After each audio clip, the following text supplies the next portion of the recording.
छत्तीसगढ़ कांग्रेस ने निकाय चुनावों को लेकर अपना घोषणा पत्र जारी कर दिया है। इसमें जमीन का पट्टा देने, जमीन पर मालिकाना हक देने जैसे वादे शामिल किए गए हैं। कांग्रेस ने शहरी इलाकों के वोटर्स को लुभाने के लिए सस्ती दवा और स्वास्थ्य सुविधाएं दिलाने का वादा भी किया है। रोजगार और महिलाओं के लिए भी कुछ बातें घोषणाओं की इस लिस्ट में शामिल की गई। आपको बता दें कि छत्तीसगढ़ कांग्रेस ने कुल 30 चुनावी वादे किए हैं, जिसमें आवासीय भूमि पर पट्टा देना और पट्टाधारी व्यक्तियों के काबिज भूमि पर व्यवस्थापन करने की बात कही गई है। जमीन की कीमतों को अफोर्डेबल करने और व्यवस्थित शहरों के विकास के लिए शहरों में FAR को बढ़ाए जाने की भी बात कही गई है।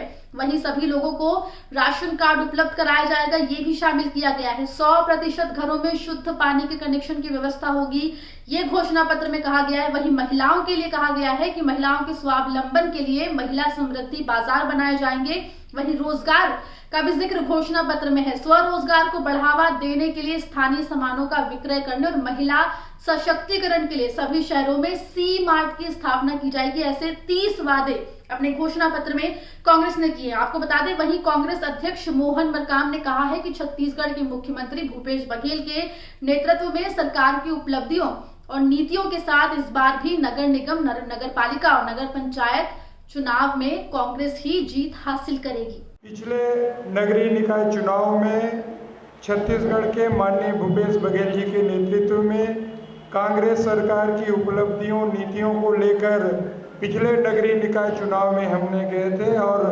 10 के 10 नगर निगम जीतने में हम सफल हुए थे।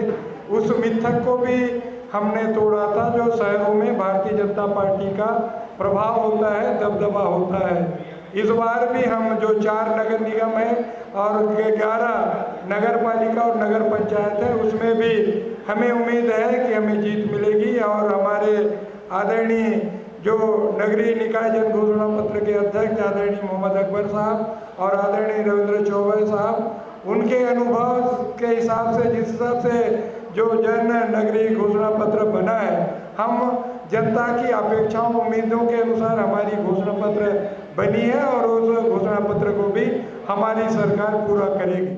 उधर बीजेपी भी लगातार कांग्रेस पर हमलावर है। बीजेपी के नेता प्रतिपक्ष धर्मलाल कौशिक ने कहा है कि कांग्रेस ने जो घोषणा पत्र जारी किया है वो जनता के सामने एक छलावा मात्र है। कांग्रेस के नगरीय निकाय को लेकर के जो घोषणा पत्र जारी किया गया है, ये जनता के साथ में छलावा है और ये कह सकते हैं ठगी का दूसरा दस्तावेज का नाम कांग्रेस का घोषणा पत्र है। पिछले चुनाव के पहले कांग्रेस ने जो घोषणा पत्र जारी किया और अब सरकार वादा खिलाफी में उतर गई है। इसका स्पष्ट उदाहरण है कि संपत्ति कर को 50% कम करने का वादा इस सरकार ने किया, लेकिन 3 साल व्यतीत हो जाने के बाद में शहरी एरिया में 1 नए पैसे कम नहीं हुई, बल्कि उसमें वृद्धि हो रही है। इन्होंने जो आवास इन्हें उनको 2 कमरे का पक्का मकान देने का वादा किया था, लेकिन आज भी वो योजना प्रारंभ नहीं हुई है। आपको बता दें कि छत्तीसगढ़ के 10 जिलों के 15 शहरों में नगरीय निकाय के आम चुनाव होने हैं। वहीं 15 शहरों के 17 वार्डों में उपचुनाव होने हैं। इसकी प्रक्रिया 27 नवंबर से शुरू हो चुकी है। इन शहरों में 20 दिसंबर को मतदान होगा। मतदान का समय सुबह 8 बजे से लेकर शाम को 5 बजे तक निर्धारित किया गया है। 23 दिसंबर को सुबह 9 बजे से मतगणना शुरू की जाएगी और उसी दिन परिणामों की भी घोषणा हो जाएगी। ये चुनाव बैलेट पेपर से कराया जाएगा और इस आम चुनाव के लिए 1000 और उपचुनाव के लिए 37 मतदान केंद्र बनाए गए हैं।